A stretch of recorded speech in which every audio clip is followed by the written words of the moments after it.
Bonjour et bienvenue dans le podcast Bien dans mon ventre. Je suis Anne-Sophie Pasquet, je suis naturopathe et formée à la micronutrition et absolument passionnée de santé naturelle. Il y a quelques années, j'avais une digestion très compliquée et j'avais constamment mal au ventre. C'est à ce moment-là que j'ai commencé à m'intéresser à la santé naturelle et à modifier mon alimentation et mon hygiène de vie, et ça a complètement transformé ma digestion et ma vie au global. J'ai alors décidé de me spécialiser dans le domaine du digestif, de l'alimentation et du microbiote pour pouvoir aider les autres à retrouver un ventre serein. Et je forme aujourd'hui également les naturopathes, nutritionnistes et autres professionnels de santé à la prise en charge des troubles digestifs. Aujourd'hui dans ce podcast, je te partage mes meilleurs conseils pour que tu puisses toi aussi te sentir au top, en pleine santé et te sentir bien dans ton ventre et dans ta vie. Maintenant c'est parti pour l'épisode du jour, bonne écoute!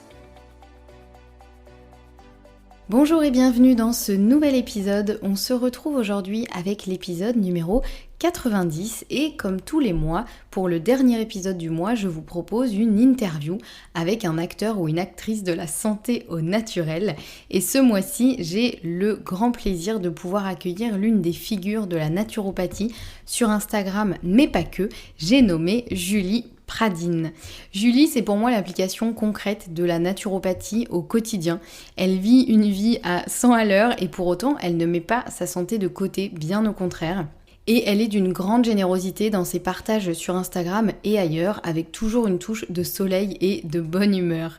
J'ai adoré cette discussion avec Julie et j'espère que vous l'aimerez tout autant et que vous en retirerez des enseignements et des choses qui vous feront du bien et qui vous donneront envie de prendre soin de vous, que vous soyez novice en la matière ou que vous soyez professionnel de santé, parce que ça fait toujours du bien de se rafraîchir la mémoire, même quand on est dans le milieu de la santé, et de se rappeler que notre santé doit être notre priorité. Je vous souhaite une très bonne écoute, on se retrouve en fin d'épisode, et si vous aimez cet épisode et si vous aimez le podcast, n'hésitez pas à le partager à quelqu'un à qui ça pourrait être utile, et puis pensez à nous laisser une petite note sur votre plateforme d'écoute préférée.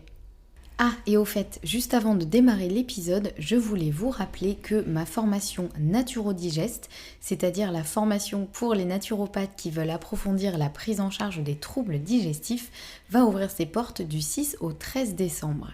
Naturodigest, c'est la formation qu'il vous faut si vous souhaitez être capable d'accompagner vos clients aussi bien sur un SIBO que sur une candidose ou un syndrome de l'intestin irritable et bien plus. Les informations seront envoyées en priorité aux personnes inscrites sur la liste d'attente, donc pensez à vous inscrire si vous souhaitez en savoir plus. Ça ne vous engage évidemment à rien, mais vous serez tenu au courant de l'ouverture des portes et de toutes les informations sur Naturodigest. Je vous remets le lien en description de cet épisode. Allez, place à l'épisode. Bonjour Julie, je suis hyper contente de t'accueillir aujourd'hui. Déjà, comment tu vas aujourd'hui ? Salut Anne-Sophie, écoute, je suis très honorée de pouvoir faire ce podcast avec toi depuis la conférence qu'on avait eue à la FENA où on s'était rencontrés. Donc, je vais très bien, je te remercie, j'espère que toi aussi. Écoute, ça va super et j'avais très hâte de pouvoir t'avoir sur le podcast et je suis très contente que tu aies accepté ma proposition. Donc, ce que je te propose, c'est de te présenter. J'aime bien faire ça avec mes invités. Donc, toi, tu n'as qu'à t'asseoir et te relaxer. Je vais essayer de te présenter du mieux que je peux et puis je te laisserai compléter ou rectifier ensuite si besoin. Mais voilà, je trouve ça plus sympa.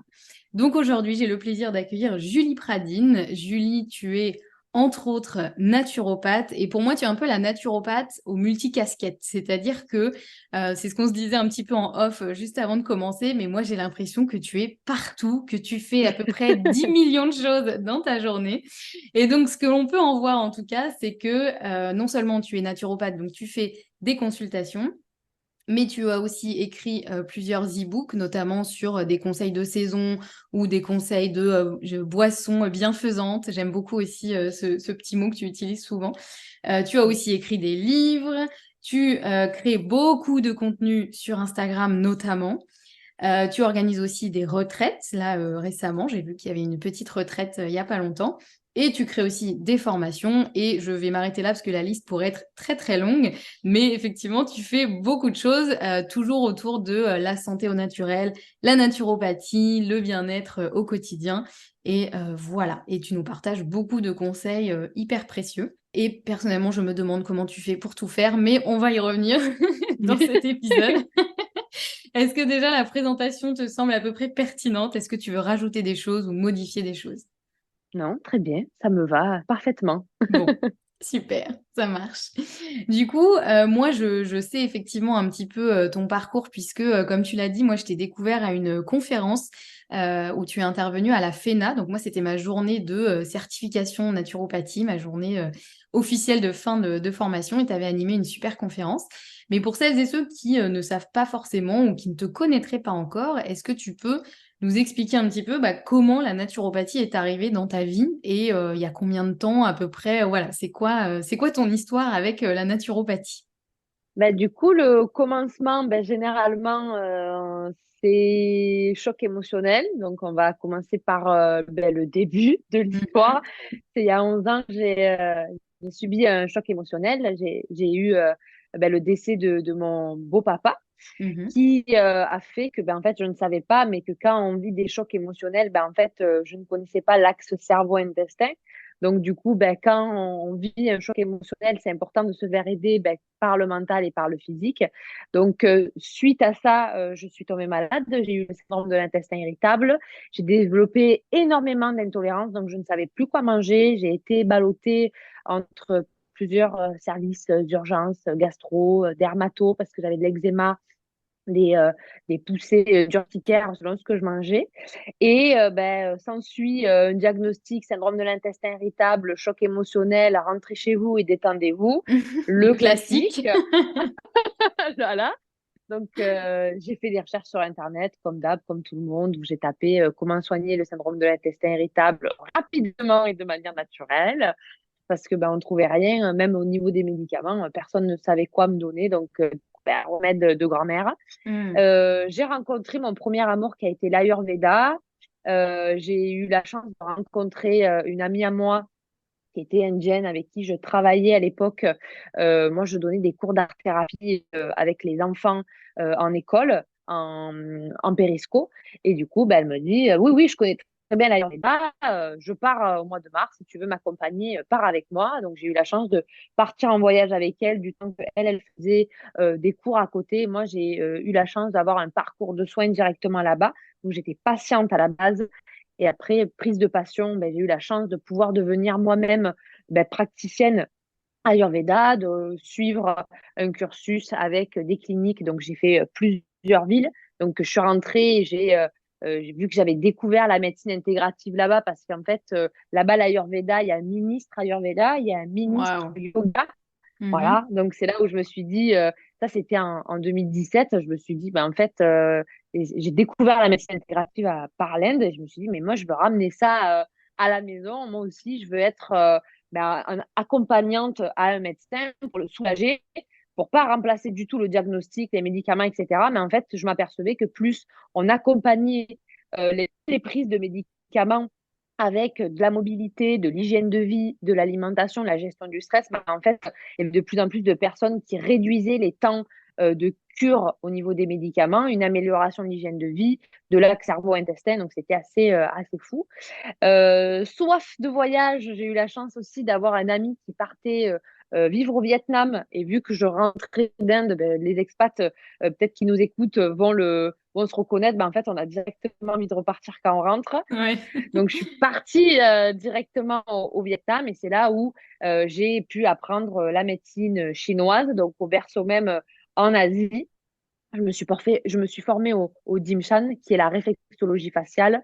Donc, pour ceux qui font la médecine chinoise, on sait les méridiens, etc. Mmh. Et en parallèle, j'ai fait plusieurs fois les allers-retours parce que je suis fille unique. Donc, du coup, ayant ma maman seule, du coup, je rentrais quand même pas mal de fois. Et c'est là où, en fait, j'avais la médecine chinoise et l'Ayurveda, il me manquait la naturopathie. Mmh. Mais je vivais à l'étranger.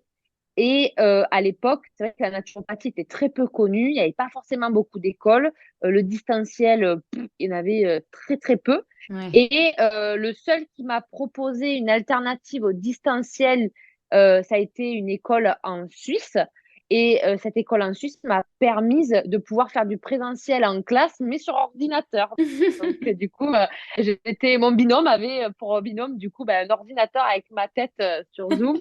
Et j'ai pu faire voilà, mon cursus naturo. Donc, c'est vrai que voilà, c'est un petit peu atypique et j'ai eu la chance d'avoir du coup les trois cordes à mon arc.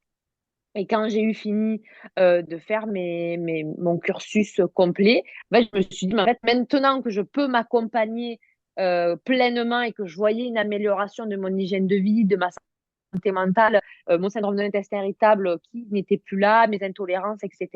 Et je me suis dit, mais je vais rentrer en France et justement, je vais essayer d'apporter ben, des consultations avec ces trois outils-là de médecine naturelle pour pouvoir les porter au plus grand nombre. Et c'est que quand j'étais au Vietnam, j'ai créé mon Instagram, mais bon, c'était pour le référencement parce que je savais que j'allais rentrer et que je voulais on me trouve aux alentours. Moi, j'habite à Avignon, donc c'était vraiment du pur référencement.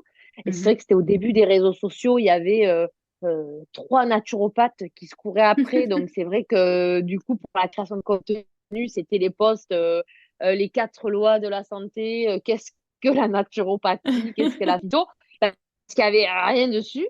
Et du coup, bah, c'est comme ça que j'ai eu des abonnés qui se sont inscrits parce que bah, je pense qu'il n'y avait pas forcément cette offre d'informations-là. Et du coup, bah, quand je suis rentrée, il y a eu une explosion un peu des recherches des médecines naturelles par ben, le petit Covid qui a pointé le bout de son nez aussi. Et oui. Donc, c'est là où il y a eu voilà, l'explosion de on ne veut pas tomber malade, on veut rechercher. Et c'est là où la naturopathie, je trouve, a pris une ascension assez fulgurante. Donc voilà, du coup après je me suis transformée en visio, j'ai continué les réseaux sociaux et voilà, les bouquins, les e-books, les webconférences, les conférences, les formations, les retraites naturaux, etc. Tout l'éventail de tes activités multiples et variées. Mais c'est vrai que c'est super. Merci pour ce retour sur ton parcours. C'est vrai que c'est génial parce que tu as vraiment les trois écoles de la santé au naturel, si on peut dire, la santé ancestrale ou voilà, tous les mots qu'on peut mettre sur ça. Et tu as vraiment eu le meilleur des trois et tu as pu combiner ça dans tout ton savoir. Et je trouve que c'est génial parce que ça se sent vraiment, en fait, même si ton pilier aujourd'hui, c'est la naturopathie, mais tu diffuses et tu instilles toujours tes contenus avec des touches d'Ayurveda, de médecine chinoise, etc. Et c'est hyper complémentaire, les trois. Donc, c'est Les vraiment trop trois bien. sont top, les trois sont top. C'est toujours utile de pouvoir voir selon ben, notre consultation, ce qu'elle a besoin d'adapter, même pour les bilans vitalité. C'est vrai que du coup, j'essaye de mettre un petit peu d'Ayurveda, de médecine chinoise, et puis l'explication, tu vois, de faire comprendre à la personne ben, les mots des mots. Donc, c'est vrai que la médecine chinoise, ça aide vraiment beaucoup l'intestin quand on a des douleurs à gauche, à droite, les énergies, le yin, etc. C'est quelque chose de assez passionnant et ça revient, il y a toujours eu plein de thérapeutes en médecine chinoise qui sont vraiment au niveau connaissance, c'est assez fou pour être maître en médecine chinoise. J'en connais, ils ont 25 ans, enfin, 25, Wow. 30 ans, c'est assez, c'est passionnant. Franchement, tous ils sont passionnants hein, parce que l'Ayurveda, je pourrais en parler pendant des heures parce que c'est mon premier amour et ça le restera, discret, mais ça le restera. Mais c'est vrai que la naturopathie, on a vraiment un élan et je pense qu'il faut en profiter pour voir ben, qu'on est vraiment éducateur santé et vu que les gens s'intéressent de plus en plus, ben, en fait, c'est là où il faut apporter l'offre de on veut partager au maximum, vulgariser. Et c'est ça que je pense que les personnes ont besoin, les abonnés, les communautés qui sont intéressées à la naturopathie. C'est vraiment de pouvoir mettre des choses simples au quotidien pour améliorer sa santé. Et je trouve que la naturopathie le fait extrêmement bien de nos jours. Ouais, et c'est vrai que souvent, c'est le manque d'information, quoi. C'est vrai que moi, des fois, j'explique des choses à des clients en consultation, ils me disent, mais pourquoi on l'a jamais entendu ailleurs? Pourquoi on l'entend pas à la télé? Ou pourquoi? Je leur dis, bah, c'est une bonne question et j'aimerais avoir la réponse. Mais c'est vrai que le fait de comprendre les choses et d'avoir l'information, c'est tellement puissant parce que ça permet de faire les choses justement en conscience et de pas, de moins subir des choses où on se dit, mais qu'est-ce qui m'arrive? Je comprends pas là. Du coup, ça permet voilà, de plus revenir effectivement en action sur sa santé. Et j'ai Mhm. une question évidemment qui me brûle les lèvres. C'est comme je te disais un peu au début, c'est comment tu fais pour faire toutes les activités que tu fais aujourd'hui au quotidien et en plus de ça, vraiment prendre soin de toi au quotidien parce que je sais que les deux sont super importants pour toi. Donc, comment tu arrives un peu à jongler entre les 2 et est-ce que c'est quelque chose qui t'est venu naturellement dès le début de vraiment appliquer tous ces gestes de santé au quotidien? Ou est-ce que tu as dû faire preuve de discipline? Ou tu vois, comment ça s'est un petit peu installé, dans ton quotidien et comment ça se passe, aujourd'hui? Alors, depuis toute petite, j'ai toujours aimé les plannings et les agendas. Donc, pour moi, très organisé, très carré, très, il faut marquer les to-do list, très fan. Donc ça, c'est vrai que ça aide d'être organisé parce que si on est désorganisé, franchement, c'est impossible de faire tout ce qu'on fait parce que je sais que chaque naturopathe le fait, c'est-à-dire la création de contenu, le référencement, rien que de faire un site internet, etc., de se diversifier. C'est vraiment, c'est hyper, hyper important de rappeler que les naturopathes sont vraiment des couteaux suisses et j'admire mes confrères et mes consoeurs et je les salue d'ailleurs. Et très important, c'est pas pour rien que j'ai lancé mon agenda en 2024 en 2023 pardon, parce que justement pour moi un agenda ça fait partie de ma vie et depuis gamine. Donc déjà j'ai réalisé un rêve de faire mon agenda et du coup cet agenda il est vraiment fait pour expliquer que la santé pour moi c'est comme un travail. On doit mettre autant d'engouement qu'on met dans son boulot, son énergie. Donc pour moi pour vraiment être bien organisé, pour pouvoir être pleinement dans la construction, que ce soit dans la consultation, pour avoir l'écoute active, parce que c'est pas rien, c'est d'offrir vraiment une Tout à fait, énergie ouais. positive, parce que tu sais que les gens, ben, ils ont besoin d'avoir des bons conseils, que ton mental soit clair, pas de brouillard, énergie pour que tac, tac, solution problème, etc. Et pour moi, c'est très important. Dans mon agenda, on va retrouver les consultations, la création de contenu, tout ce que je fais autour. Mais au milieu, il va y avoir écrit balade, routine du matin, smoothie protéiné, brunch, infusion d'ortie. Et je me marque tout. C'est-à-dire comme ça, je sais que du lundi au vendredi, c'est très important du lundi au vendredi, je sais qu'est-ce que je bois. Comme ça, je sais si je fais des cures, etc. J'oublie pas. Mmh. Mes sources de protéines pour être sûre d'avoir mes bons apports. Comme ça, je sais mes 2 œufs, mes smoothies protéinés, etc. Mes demi-journées où je sais que je vais faire consultation ou création de contenu. Et toutes mes journées, je sais que par exemple, tous les lundis, c'est création de contenu. Je suis vraiment enfermée dans mon bureau. J'imagine ce que ma communauté a besoin parce que c'est des informations que moi-même j'ai besoin. Toujours Mmh. se mettre en face pour savoir de créer cette information-là. J'ai mes consultations, donc mes consultations à chaque fois, je sais que je vais rajouter de la mobilité avant, après, de la cohérence cardiaque et tout est noté sur l'agenda Mmh. pour que le samedi après-midi et le dimanche, parce que le samedi matin je travaille, samedi après-midi et dimanche, c'est vraiment comme si on était en week-end finalement. Donc, je ne note absolument rien et je fais ce que j'ai envie. Donc, si j'ai envie d'aller m'acheter un croissant ou un pain au chocolat le dimanche matin, à l'heure que j'ai envie, si c'est à 11 heures et c'est pas parce que j'ai fait mon petit déjeuner santé à 6h30 ou à 8 heures du matin, et ben en fait, vraiment, je montre à mon cerveau que je suis en temps de récupération parce qu'on oublie trop souvent que le cerveau, c'est un organe qui fait du vélo toute la journée, donc il a besoin des temps de récup pour pédaler convenablement avec une bonne endurance et pour créer cette bonne endurance-là, pour être efficace du lundi au samedi matin,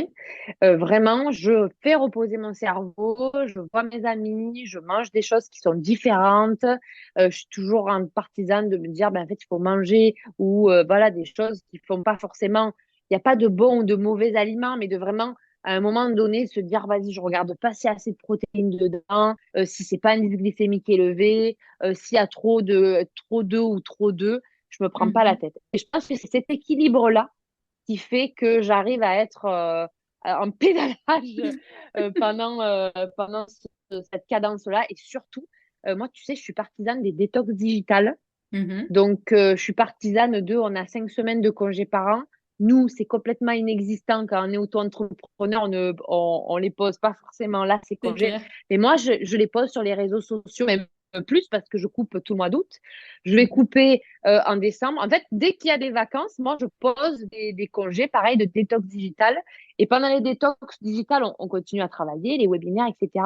Mais c'est vrai que de poser les réseaux sociaux, je prends congé. Et pareil, pendant ces temps-là, c'est là où mon cerveau, il se pouf. il se pose pour être encore plus dans la création. Et c'est là, au temps de pause, et là, je parle à mes consoeurs et mes confrères, n'hésitez pas à poser quelques jours parce que c'est là où allez marcher, aérez-vous, coupez les réseaux et vous allez voir que vous allez avoir des idées qui vous viennent de nulle part. Et genre en mode, oh, je n'avais pas pensé, vous allez être content de revenir à votre poste de travail ou sur les réseaux sociaux, etc. Parce que ça existe, hein. Des fois, on a des downs, comme des moments où on s'éclate, trop bien, etc. C'est comme pour tout le monde, c'est normal qu'on ait des downs. Donc vraiment, de prendre ce temps-là aussi, pareil, moi, ça m'aide vraiment pour faire tout ce que j'ai la chance de pouvoir réaliser, quoi. Trop bien. Ce que je retiens vraiment, ouais, et ce qui est hyper précieux, je trouve, de ce que tu nous dis, c'est que finalement, en fait, c'est que tu fais les choses de manière intentionnelle, en fait. C'est-à-dire que vraiment, tu poses les intentions et les actions de prendre soin de toi. C'est pas juste, ah bah oui, si ce soir j'ai un petit peu le temps, je vais faire un petit peu de relaxation, voilà. C'est vraiment très, très intentionnel.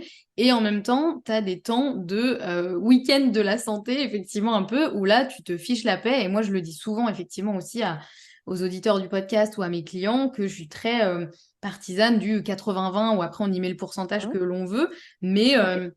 d'avoir un socle solide de 80% du temps, à peu près, on fait les choses bien pour soi et pas juste parce que c'est bon pour la santé, donc je le fais. On fait les choses bien pour soi. Et les 20% du temps, on se fiche la paix et on fait bien ce qu'on a envie. Mais il faut juste, effectivement, pour ça que les 80% soient vraiment intentionnels et que les choses soient à peu près cadrées, quoi. Donc ça, je trouve ça, ouais, je trouve ça hyper, hyper précieux. Et est-ce qu'il y a un petit peu tes gestes santé du quotidien favoris? Est-ce qu'il y a des choses qui sont un peu des non négociables pour toi? C'est-à-dire, tu vois vraiment, quoi qu'il arrive, du lundi au samedi matin, en tout cas, tu gardes absolument ces choses-là. Et ce serait quoi, du coup, ouais, vraiment les incontournables pour toi, tes non négociables, quoi qu'il arrive, qu'il vente, qu'il neige, qu'il pleuve, que la Terre s'arrête de tourner, tu feras ces choses-là parce que c'est ce qui toi, te fait du bien, c'est ce qui est le plus bénéfique pour ta santé ou Ce qui me viennent tout de suite à l'idée, c'est mouvement et sport. Mhm. Parce que pour moi, le corps, il est fait pour bouger. Donc, je pense que c'est vital, surtout quand on est en cabinet ou quand on piétine, quand on est derrière son PC, et encore pire quand on est en télétravail à la maison. Pour moi, la première chose que je fais le matin, c'est que je marche seule 40 minutes. Et pendant ce moment-là seul, c'est vrai c'est important de se retrouver seul aussi. C'est là où on retrouve l'énergie. Euh, Quand on peut se le permettre, c'est vrai qu'en nature, c'est le mieux. Mais c'est vrai que moi, je suis beaucoup en déplacement à Paris. C'est quelque chose que je garde aussi. Et j'écoute toujours des podcasts, tu vois, comme les Chains et d'autres podcasts. J'en profite pour écouter ma musique, des musiques du moment, parce que la musicothérapie, ça fait du bien aussi au moral. Mhm. La marche, pour moi, c'est quelque chose qui, en plus d'entretenir le physique, c'est un régulateur de cortisol qui apporte de la dopamine parce que ça nous fait du bien. Donc, ça soulage le mental. Et pour moi, l'activité sportive, c'est quelque chose qui est hyper important. Un petit peu de renfort avec des poids, c'est bien. On n'est pas sur des poids de 30 kilos par haltère, mais vraiment, voilà, quand on n'a pas d'haltère, une petite bouteille d'eau, tu vois, d'un litre 5, vraiment de muscler son corps parce que ça évite tout en prévention, tout ce qui va être articulation, ostéoporose, etc. Parce que sinon, le muscle s'affaisse, du coup, c'est les articulations qui prennent. Donc, pour éviter tout ça, en fait, voilà, mouvement, marche, renforcement. Donc, ça, c'est vraiment quelque chose que je fais tous les matins avant d'attaquer les consultations et de me mettre derrière le PC. Mhm. Et pour Et moi, non même en plein négociable. hiver, du coup, Ah quand il ouais. fait nuit, ou tu vas marcher du coup de Ah nuit, oui, et peu oui, importe, oui. ouais. Ah ouais, peu importe. Ah oui, oui, oui. Ah, ça, c'est. Oh, je peux pas me dire que je bouge pas. Puis même, je me sens pas. Je sens quand je ne marche pas. Ça, alors là, Hmm. c'est clair et net parce qu'on est tout le temps assis et c'est vrai que les problèmes de dos, le coude qui fait mal parce qu'on a le syndrome du clic de souris parce qu'en Ouais. fait, on peut avoir vraiment, c'est quelque chose. Le mouvement, c'est la vie, quoi. Mhm. Donc, mouvement non négociable tous les jours le sport tous les jours. Et pas beaucoup, hein, on n'est pas obligé d'en faire énormément. Hein. Moi, je fais 30 minutes de sport par jour. Ça se cale hein, dans le planning, que ce soit le soir quand on commence trop ou le matin, rien que de montrer au corps de se muscler, de faire un petit peu de gainage, un petit peu on va dire, de hit, tu sais, de varier un petit peu pour Ouais. avoir des petites montées cardio cardiaque pour justement entretenir son cœur. Hein, c'est hyper C'est un important. muscle aussi, hein, on l'oublie, mais... Ben ouais, tu vois, pour moi, le mouvement. On ne peut pas préconiser dans la naturopathie le mouvement et le sport sans en faire. Bon, pour moi, c'est Ouais, quelque chose, on est toujours les cordonniers les moins bien chaussés. J'essaye au c'est maximum clair. d'avoir une qualité de chaussure équivalent, voilà. Et c'est pour ça que voilà, je suis obligée de suivre le maximum les conseils que je prodigue parce que sinon, en fait, j'ai le syndrome de l'imposteur et je me dis, mais en fait, la Juju, là, elle raconte sa life, elle dit plein de bons conseils, mais en fait, elle bouge pas de sa Ouais, chaise roulante, donc ça va pas du tout, quoi. ouais. Donc voilà, j'essaie vraiment au maximum. Et en troisième, je dirais rajouter une boisson bienfaisante en plus à la journée. Parce que ça, c'est vrai que tu disais, c'est Ouais. mon dada grave, que ce soit les jus, que ce soit les smoothies, que ce soit les lattés, que ce soit les infusions.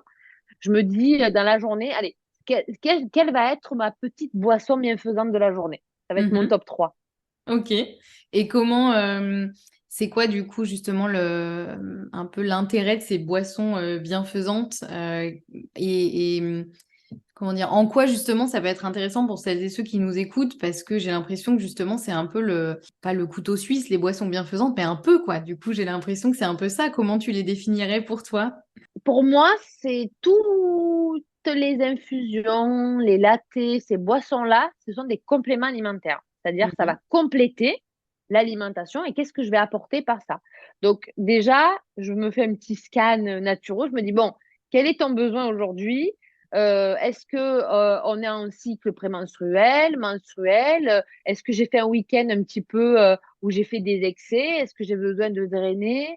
Euh, Comment est mon stress en ce moment, du coup, qui peut avoir une Mhm. répercussion sur mon microbiote, donc quelle infusion je vais apporter. Et à partir de ça, bon, je te cache pas que dans ma tête, c'est un coffee shop. Hein. Donc là, on est sur un panel de latte, donc j'en ai, je pense, une quinzaine facile Ouais. en proposition.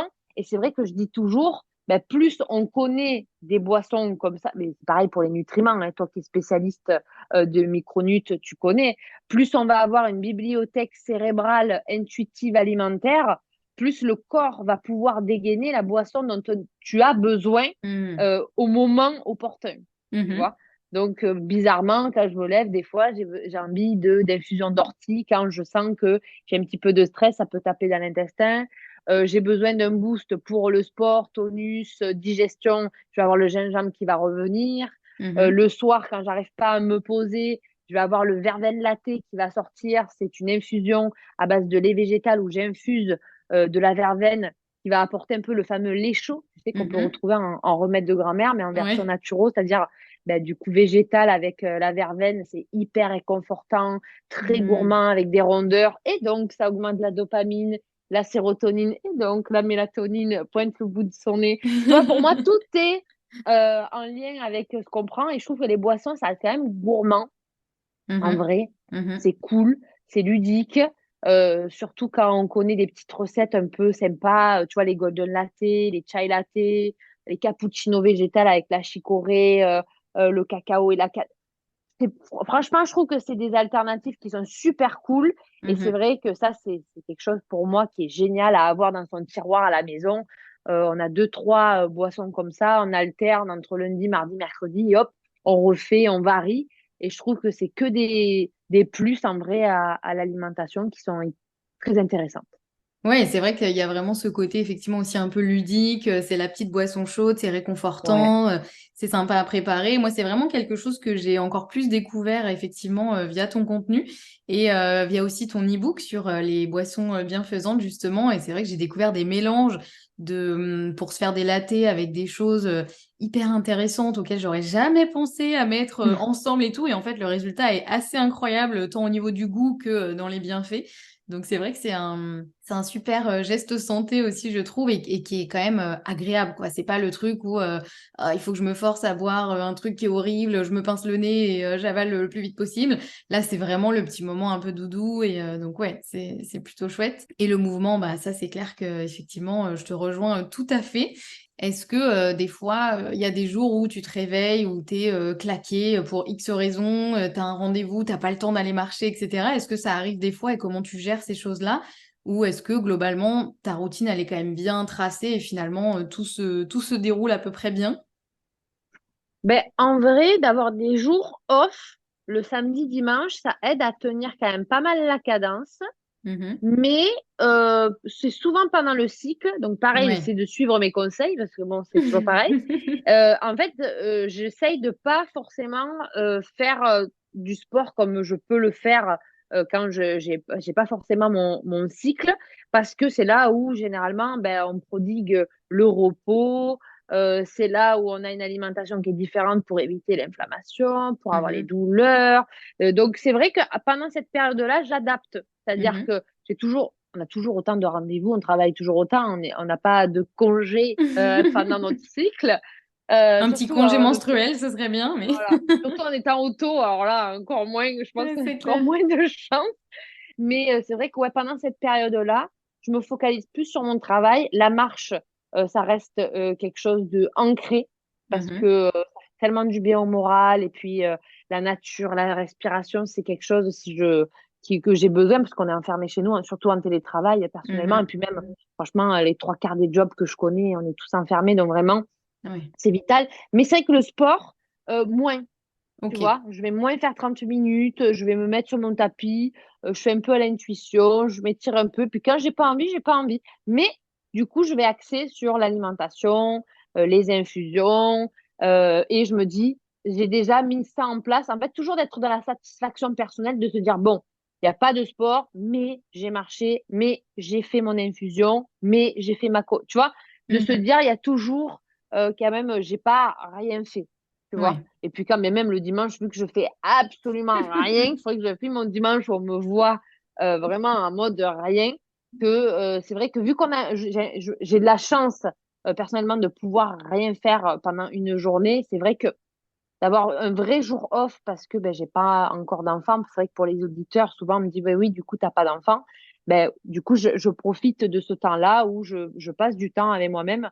Je dis toujours, ben, prenez ce temps-là comme si vous étiez votre meilleur ami. Donc, je passe ma journée avec moi-même. Donc, je me fais voilà, des petits plaisirs, la boulangerie, les brunchs, les films sur les plateformes de streaming, etc. Et je pense que ça aide. Il n'y a pas l'obligation de faire ça tous les jours, la perfection, Mhm. etc. C'est vrai que de se dire qu'on a un jour et demi, voire deux, où vraiment on est en mode rien, c'est comme si on disait, ouais, ben en fait, c'est comme si on travaillait, ben, enfin, on travaillait que quatre, tu vois, 4 jours et qu'on avait 3 jours de repos, ça ferait, pour moi, perso, ça ferait peut-être trop. Donc, tu Mhm. vois, vu que je m'offre quand même du temps pour moi avec ces jours de repos, ça va. Et comme je te dis, Ouais. avec le cycle, je me lâche la Ouais. grappe. Ça, c'est hyper important parce que c'est vrai que ouais, quand on a des cycles menstruels, bah, il faut aussi le prendre en compte parce qu'on n'est pas forcément au même niveau de notre forme, on n'est pas dans le même état mental, physique, etc. Il y a des personnes qui ont plus ou moins de variations, mais en tout cas, quand il y a des variations, c'est vrai que c'est important de le prendre en compte. Et je pense que c'est super précieux ce que tu nous partages, cet équilibre entre la discipline et l'écoute de soi aussi, comme tu dis, le matin, le petit scan corporel, de, OK, comment je me sens, de quoi j'ai besoin, OK, bah, je vais essayer d'adapter.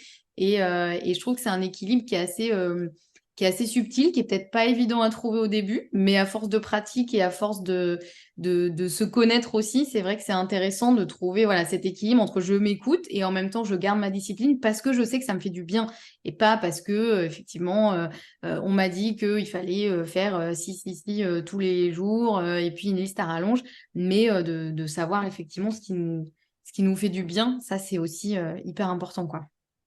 Ouais, Donc, que ce soit pas une contrainte. C'est pour ça que toute routine peut être changeante.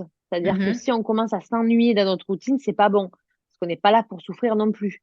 Donc, dès qu'on se lève le matin, qu'on a la flemme de réaliser les tâches bien-être, je te dis n'importe quoi, des jets froids sur les jambes, sur le visage, le mhm. gratte-langue, les machins, etc., on vire et puis on les transforme avec autre chose. Et tant qu'on n'est pas en mode, ah, ça me fait du bien, sinon c'est contre-productif en soi. Ben ouais, Donc, il faut tout le temps adapter. On peut avoir des routines l'hiver différentes de l'été, par exemple, tu vois. ouais. Vu qu'il Mhm, fait plus chaud, peut-être faire, tu vois, le sport, moi, je vais avoir du mal à le faire le matin parce qu'il fait trop chaud. Tu vois, enfin, mhm. c'est des choses qui sont vraiment mobiles et on fait l'importance vraiment de ce qu'on est en train de dire, c'est de ne pas faire les choses à contre-cœur, de les faire pour soi. Et dès qu'on commence à être agacé parce qu'on fait de la méditation, souvent on m'en parle de la méditation, on me dit ouais, la méditation, on me dit que c'est bien, etc.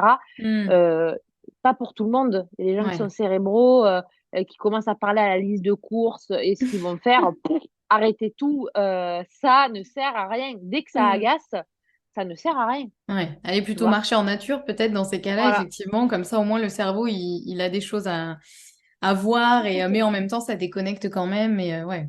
Tout n'est pas bon pour tout le monde, hein, tu vois. Mm. Donc, Absolument. à cohérence cardiaque, moi, si je dépasse une minute, ça y est, je suis en train de penser à l'interview de ce soir, le machin, donc c'est mort. Donc, en fait, il faut vraiment faire du temps qu'on a envie. C'est-à-dire, moi, passer 30 minutes le sport, ça commence à, bon, je vais être en retard. Mhm. Mais si on en fait 20 minutes, 15 minutes, il y en a qui vont faire 50 minutes. L'essentiel, c'est de trouver une routine qui nous correspond. Les nombres de minutes qu'on a envie, si on n'a que 15 minutes pour faire du sport, ben, prenons 15 minutes, Mhm. tu vois. Pareil avec les routines du matin, pareil avec la cohérence. Ça ne me plaît pas, je préfère la méditation. Il y a des gens qui arrivent à faire la méditation pendant 3 heures, ben, tant mieux. Il y en a qui n'arrivent pas, et ben, c'est pas grave, on va trouver autre chose de bien. En fait, rien n'est grave, on trouve toujours des solutions. Ouais, et puis c'est vrai que parfois on veut commencer trop fort. Effectivement, on se dit je Oui. vais me mettre à la méditation. Allez, pendant une demi-heure, je médite. Bah non, en fait, si jamais on n'en a Oh, jamais fait et que ça se trouve, ça nous correspond pas, et que ça va effectivement, on va commencer à se dire, mais en fait, je vais être en retard et là, j'ai trop de trucs à faire et tout. Non, ça sert à rien. En fait, il vaut mieux à la limite faire 2 minutes ou 1 minute de cohérence cardiaque. Ce sera déjà beaucoup mieux que rien, plutôt que d'essayer de se demander des montagnes et de pas les tenir, quoi. Donc, ça, c'est aussi un point, complètement. ouais, hyper important. Et par rapport à la digestion, parce que sur ce podcast, on parle beaucoup de digestion, de tout ce qui tourne autour du bidou, de notre intestin. Et je sais que c'est un sujet qui te parle aussi beaucoup, et c'est d'ailleurs finalement ça qui t'a amené à la santé au naturel. Est-ce que tu aurais un peu, c'est une question qui peut paraître un peu vaste, mais est-ce que tu aurais des conseils peut-être à donner sur la digestion, et peut-être plus spécifiquement, soit des choses qui toi t'ont vraiment aidé, ou des choses que tu vois souvent en consultation et où tu te dis ça, ce serait bien quand même que les gens le sachent et peut-être l'appliquent parce que ça pourrait quand même changer pas mal de choses. Tu vois, il y a toujours des petits trucs où tu dis, ah, ça revient quand même très souvent. Est-ce qu'il y a des choses comme ça un petit peu particulièrement sur la digestion? Bah déjà, toi-même, tu sais que les consultations naturaux, je pense que les trois quarts, c'est troubles digestifs. Ben ouais. Donc, pas de hasard aussi. Mm. Pour les troubles digestifs, je pense que ce qui est très important, c'est de partager toujours cette connaissance de l'axe cerveau-intestin, Mhm. parce que c'est vrai qu'on peut avoir des troubles digestifs parce qu'émotionnellement, on a vécu certaines choses ou que, faut pas oublier que 75% de la population se sent stressée et anxieux, sachant que Mm. c'est le premier facteur inflammatoire de l'intestin. Pour moi, c'est la première chose que j'étudie à chaque consultation concernant les troubles digestifs pour faire le lien et pour décontracter notre deuxième cerveau, qui est Mhm. l'intestin, il faut bien le rappeler. Donc, c'est vrai que pour moi, avoir des troubles digestifs et se focaliser que sur les troubles digestifs, c'est dommage parce que c'est là où le rôle du naturopathe est intéressant, c'est de prendre la globalité. Mhm. Donc, ne pas hésiter à se faire aider par des compléments alimentaires aussi pour se relaxer au niveau du cerveau. Donc, on va avoir les plantes adaptogènes, on va avoir du magnésium, on a vraiment un panel qui est hyper intéressant avec des super dosages. Bien sûr, je parle des super dosages parce que tous les compléments alimentaires ne se valent pas. Ouais, c'est Donc, clair. très important, voilà, de chouchouter les deux cerveaux quand on a des troubles digestifs, cerveau 1, cerveau 2. Travailler, ben, bien sûr, sur l'alimentation anti-inflammatoire. Donc, deuxième facteur inflammatoire du corps, c'est l'alimentation, après le stress et l'anxiété. Ça rajoute de l'huile sur le feu, sur notre digestion. Donc, on fait attention à la grande famille qui va être, moi je dis toujours, il faut faire attention avec l'alcool. Ça reste quand même Mhm. quelque chose qui est fort. Ouais. Le café, le thé, tout ce qui est gluten, lactose, bien sûr, à forte dose, tout ce qui va être aliments riches en indice glycémique élevé, donc on le rappelle, le blé, le riz, le maïs, la pomme de terre, l'avoine, attention, parce qu'à forte dose, ben, ça crée des résistances à l'insuline et plus on va avoir de sucre, ben, plus c'est l'aliment préféré des mauvaises bactéries intestinales. Donc c'est vrai qu'il y a beaucoup de gens on va dire, qui se sèvrent du sucre, mais en fait, en enlevant les brownies, les jus d'orange, mais en continuant à manger des pommes de terre, du riz, du maïs et des riz soufflés, Donc, du coup, ben, on a toujours cette prolifération au niveau des mauvaises bactéries, donc fermentation, troubles digestifs, donc vraiment axé sur l'alimentation anti-inflammatoire. N'hésitez vraiment pas à vous faire suivre par un naturopathe. Pour ça, Mhm. c'est hyper, hyper important. Et je dirais, avec le placard naturel, l'assiette, on a chouchouté notre cerveau 1. Dans notre placard naturel, de ne pas oublier tout ce qui est justement anti-inflammatoire, donc les oméga 3, par exemple, pour moi, qui sont super intéressants. Ouais. Les protéines, pour moi, où je le vois au niveau des nanas, c'est Mhm. très, très compliqué d'avoir un apport en protéines journalières de qualité, quoi. Et en conséquence, c'est pour ça qu'il y a plus de femmes qui ont des troubles hormonaux que les hommes. Donc, il y a quand même un lien entre les troubles hormonaux et les troubles digestifs aussi. Mhm. Je dirais les plantes, tu vois, pour un accompagnement, pour savoir, selon les troubles digestifs, si c'est vraiment en lien avec l'émotionnel, aux intolérances, à la constipation, à la diarrhée, etc., de donner des petites caisses à outs, moi je dis, en phyto pour justement rajouter des petites boissons bienfaisantes, tu vois, en plus de ça, quoi. Et Mhm. bien sûr, mouvement, parce que la marche, on fait des marches digestives, donc vraiment de remettre aussi l'église au milieu du village, comme j'adore dire. Et vraiment, le mouvement, c'est pas pour rien qu'on dit faire des marches digestives, parce qu'on a besoin de mouvement pour pouvoir aider à la digestion. Donc voilà. Et qui, Ouais. du coup, la marche aide au cerveau à se, tu vois, voilà, pour Ouais. vraiment faire comprendre que tout est en lien et que le trouble digestif, c'est pas en prenant la poudre de perlimpinpin 3 fois par jour que ça va résoudre quelque chose. C'est vraiment dans la globalité. Ouais, non, mais je te rejoins tellement sur ça et c'est vrai que je comprends en même temps les personnes qui viennent me voir en consultation ou même peut-être des gens qui nous écoutent et qui se disent, qui cherchent un peu la pilule magique. Et on l'a tous fait. Moi aussi, je rêvais de trouver le truc qui allait me résoudre tous mes problèmes digestifs parce que je souffre moi aussi du syndrome de l'intestin irritable. Je cherchais la pilule magique ou le truc. C'est bon, j'ai qu'un truc à faire et tout va se résoudre et ça va être génial. Eh bien non, je leur explique effectivement à longueur de temps que il n'y a pas de pilule magique et que en fait c'est vrai que souvent pour les troubles digestifs on se focalise sur une chose, souvent l'alimentation. En général c'est un peu le premier truc, hein. Moi aussi je suis passée par là, j'ai enlevé des choses de mon assiette, j'ai essayé d'en rajouter, voilà, et j'ai bon, des trucs qui ont plus ou moins marché. Et on oublie un peu le reste. Donc c'est vrai que comme tu l'as très bien dit, en fait, le digestif, c'est tellement lié à tout qu'il n'y a pas que l'alimentation, il n'y a pas que ce qu'on met dans notre assiette, il y a aussi comment on digère et tout ça, bah, c'est effectivement lié au stress, au mouvement, etc. Et souvent, je trouve que ça peut un peu même décourager parce qu'on se dit, ah mais il y a tellement de choses à faire. Bah oui, mais en fait, c'est ça la santé. Complètement. Et effectivement, par rapport à ce qu'on disait, c'est un peu un équilibre entre discipline et écoute de soi et trouver un peu ce qui nous fait du bien. Mais ouais, merci de rappeler ça parce que bah, c'est aussi le rôle du naturopathe, hein, effectivement, de rappeler qu'il y a tous les piliers de la santé, il n'y en a pas qu'un seul, sinon le tabouret, il est bancal. Mais voilà, je sais que ça peut parfois un peu décourager. Et du coup, j'avais aussi envie de te poser un peu une question, si tu avais des conseils à donner un peu aux flemmards, et je dis ce mot sans jugement, hein, c'est vraiment un peu, tu sais, ceux peut-être qui nous écoutent et qui disent, non mais elle est bien mignonne, mais alors moi j'ai pas du tout l'énergie, ni le temps, ni la possibilité de faire tout ce qu'elle dit.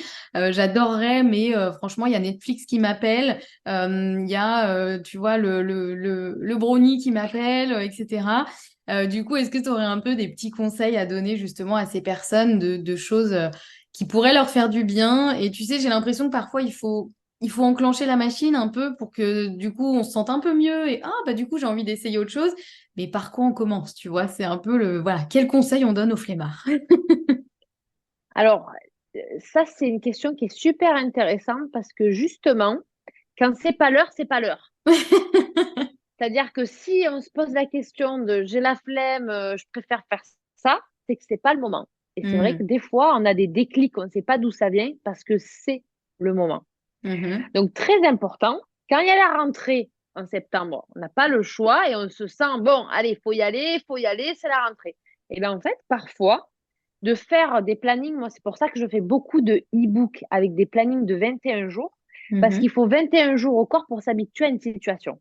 Mhm. Donc, je dis toujours, la mission, si vous l'acceptez, c'est de se faire un planning pendant 21 jours et pendant 21 jours, on va essayer de rajouter 3 astuces naturelles. Et les astuces naturelles, ça va être la petite routine du matin avec, je sais pas moi, le jet d'eau froide sur le visage, le gratte-langue, nettoyer son nez. Paf. Le lendemain, ça va être boire une infusion, écouter un podcast en marchant et quand je rentre, je m'étire 5 minutes. Paf. Et je pense que si on arrive à tenir 21 jours des petites astuces à faire très simple, parce que plus c'est simple, et c'est surtout ça qui est important de faire découvrir aux auditeurs, c'est de la naturopathie, c'est pas compliqué. Parce qu'en fait, c'est de reprendre des choses que nos ancêtres faisaient déjà, c'est-à-dire la marche, la mobilité, faire attention à son assiette parce qu'avant, il n'y avait pas d'alimentation sous plastique, Ouais. des choses transformées, etc. Donc, en fait, c'est de revenir un petit peu à ce côté qualité où on fait juste attention à vouloir se rajouter la marche, La profiter déconnexion. voilà, la déconnexion, le partage d'informations qu'on peut trouver autour de nous, retourner au bouquin, de s'acheter des choses qui nous font du bien, justement. Et voilà, de pas se mettre la pression, mais se dire, voilà, c'est comme une rentrée scolaire, c'est comme un nouveau taf. Je vais essayer de voir pendant 21 jours si ça me convient. Et à partir de 21 jours, on voit si on arrive à maintenir le mode de vie. Et puis, quand bien même, si on peut avoir une cadence pendant 1 mois et demi où on est grave motivé à faire ce genre de choses, parfois on peut avoir une petite baisse de morale ou de rituel à l'entrée de l'hiver parce qu'il fait nuit tôt, on a la flemme, la dopamine n'est pas au beau fixe. Donc c'est vrai que quand on n'a pas forcément le moral, c'est pas là où on a le plus d'entrain pour pouvoir mettre des choses dans son quotidien. C'est pas grave, on sait que le mois d'après revient. Et c'est là où on va se donner des petites choses à faire. Pareil, de ne pas se prendre le chou avec les bonnes résolutions en janvier. Pour moi, janvier, c'est pas forcément pour certains, hein, parce qu'à force du coup d'avoir des consultes ou d'accompagner des personnes, on voit que janvier, c'est une vraie pression sociale d'avoir des nouveaux rituels, etc. De pas se mettre la pression avec les résolutions. On peut attaquer les bonnes résolutions en février ou en décembre, parce qu'il y en a qui veulent les attaquer avant. Il n'y a pas de souci. C'est juste de essayer de se motiver, de se mettre en face, de se dire, bon, allez, il est temps de se remonter un petit peu les bretelles. On a 21 jours, qu'est-ce qu'on fait? Qu'est-ce qu'on peut faire? 21 jours, c'est 3 semaines, ça va. Tu vois? C'est pas le bout Et du de monde. faire, On peut se dire, ok, voilà, je vois le début, je vois la fin, je le tente. voilà. Et 21 jours, c'est important, hein. C'est vraiment scientifiquement prouvé. Il faut 21 jours au corps pour s'habituer à une situation. Comme il faut lire 7 fois une information pour vraiment commencer à vraiment la digérer, on va dire, pour rester dans le thème du podcast. Et voilà, de ne pas se prendre la tête. N'oubliez pas les plannings, ça aide. Et n'oubliez pas qu'on est des vieux enfants. C'est-à-dire qu'à tout âge, on reste quand même des enfants. Donc, on a besoin de cadres comme on le fait avec les enfants. Les enfants ont besoin de planning, de rituels du matin, de rituels du soir. C'est rassurant. C'est vrai que ça se perd un peu quand on est plus âgé, mais on en a toujours autant besoin. Donc, mettez-vous un cadre qui va être qui va être sécurisant, qui va être cocooning, qui va être rassurant, pas strict, pas dans la frustration, pas dans la culpabilité, quelque chose qui vous rassure et qui vous fait du bien. Eh ben écoute, n'aurais pas mieux dit. Je trouve que c'est tellement rafraîchissant aussi d'entendre un peu tu vois, je trouve cette bienveillance aussi de se dire que oui, bien sûr, il faut se bouger, il faut faire tout ce qu'il faut pour notre santé et tout, mais on n'est pas là non plus pour se maltraiter. Et comme tu le dis très bien, bah parfois c'est pas le moment et c'est ok et on refait un check avec soi-même la semaine d'après ou le mois d'après et on se dit bon, là j'en suis où, comment je me sens, qu'est-ce que j'ai envie d'essayer ou quoi. Et ouais, je trouve que c'est hyper précieux aussi. On en revient toujours à cet équilibre entre discipline et écoute de soi. Mais je trouve que, tu vois, même pour moi, je trouve que c'est hyper intéressant de voir ce côté comme tu l'as dit, presque la santé, c'est un travail en fait finalement. Donc ça demande de l'investissement, c'est sûr, ça demande de l'investissement de temps, d'énergie, d'argent parfois aussi. Et c'est pas mal aussi, je trouve, de le voir un peu comme ça. Alors ça peut paraître un peu plombant pour certains de se dire, oh là là, non mais attends, moi j'ai déjà mon travail, donc je vais peut-être pas me rajouter ça à côté. Mais quand tu vois en fait à quel point plus tu travailles pour ta santé, mieux tu te sens et mieux, et plus tout devient plus facile, même en termes d'énergie, en termes de bien-être, en termes de digestion, etc. ça vaut le coup quand même, je trouve, de s'y mettre et encore une fois, de trouver ce qui nous correspond. Et il faut pas hésiter à piocher aussi pour celles et ceux qui nous écoutent, par exemple, et qui peut-être, en voyant tout ce que tu nous partages, je sais que tu partages beaucoup aussi, bah, un peu à quoi ressemblent tes journées au niveau de la santé, enfin de tous tes gestes santé, etc., par exemple. C'est hyper inspirant. Et à la fois, peut-être que les gens se disent, oh là là, mais elle fait tellement de trucs, genre moi, c'est pas possible, dans la vraie vie, c'est impossible ou quoi. Encore une fois, pas forcément se mettre la pression et commencer par des choses déjà qui nous vont. Faut pas oublier que toi, tu fais ça depuis plusieurs années, que tu as mis en place vraiment Mm. ta routine, tu te connais, tu sais ce qui te fait du bien, tu l'adaptes. Et comme tu dis, tu as un peu ton coffee shop à la maison. Et d'ailleurs, si un jour tu ouvres le coffee shop Julie Pradine, ce serait trop chouette avec des boissons bienfaisantes. Mais voilà, ne pas se mettre trop la pression et se dire qu'il faut bien commencer ou recommencer quelque part aussi, parce que des fois, on revient un peu en arrière et c'est pas grave, on reprend plus tard un peu notre routine. Donc, ouais, je pense que ça, c'est vraiment aussi une de tes forces dans tous tes contenus. Il y a vraiment beaucoup de bienveillance et il n'y a jamais de il faut absolument, il faut faire, etc. Et c'est comme ça, c'est pas autrement. C'est vraiment hyper inspirant. Donc, merci encore pour tout ce que tu nous partages et tout ce que tu nous as partagé aujourd'hui. C'est vraiment, je trouve, une vision hyper rafraîchissante de la naturopathie et de la santé au naturel. Donc, merci beaucoup, Julie. C'était trop chouette. Est-ce que il y a une dernière chose que tu voudrais ajouter à tout ce que tu nous as partagé, quelque chose qui te tient à cœur ou quelque chose qu'on n'a pas évoqué ou remettre l'accent sur quelque chose que tu nous as déjà partagé? Le dernier message, c'est prenez soin de vous, c'est important. Vous êtes la personne la plus importante de votre vie. Il y a bien une personne sur qui vous pouvez vous reposer et vous faire confiance, c'est vous-même. Donc, éduquez-vous pour que votre vaisseau, votre corps soit en bonne santé, parce que plus vous allez vous apporter de belles choses, plus votre corps va vous le rendre et vous pourrez faire plein de belles choses, apprendre, être à l'écoute de vos proches, apporter de l'amour, être vraiment pleinement là. Parce que pour la plupart d'entre vous, en fait, c'est un moteur d'apporter de l'énergie, d'être là, d'être dans l'accompagnement, etc. Et sans nous, rien n'est possible. Donc, c'est très important. Prenez soin de vous. Prenez du temps pour vous, même si c'est que quelques minutes. C'est très précieux et ça joue beaucoup sur tout votre entourage, sur vous, etc. Donc, vraiment, éduquez-vous à ça. Il ne faut pas que ce soit une contrainte, il faut que ce soit ludique. Profitez-en d'avoir tous ces contenus qu'il y a. Donc, bien sûr, il y a du apprendre et à laisser. Mais vraiment, essayez de vous renseigner de pourquoi vous mangez telle chose, à quoi ça sert, rajouter des petites choses, pourquoi, etc. Et pensez à votre bibliothèque. Moi, je dis toujours la bibliothèque cérébrale, intuitive, alimentaire. Variez, faites-vous plaisir. Et n'oubliez pas que la frustration, ça peut créer la maladie. Et nous, la maladie, les naturopathes, ça ne nous intéresse pas. On ne veut pas créer la maladie. On est là pour la prévention. Donc, vraiment, ne vous frustrez pas. Et puis, voilà, c'est très important que l'être humain prenne soin de lui parce qu'en plus, avec tout ce qu'on voit en ce moment, l'humanité en a besoin. Donc, déjà, c'est pas de l'égoïsme de prendre soin de soi, mais justement, c'est pour avoir encore plus d'énergie pour l'apporter autour de soi.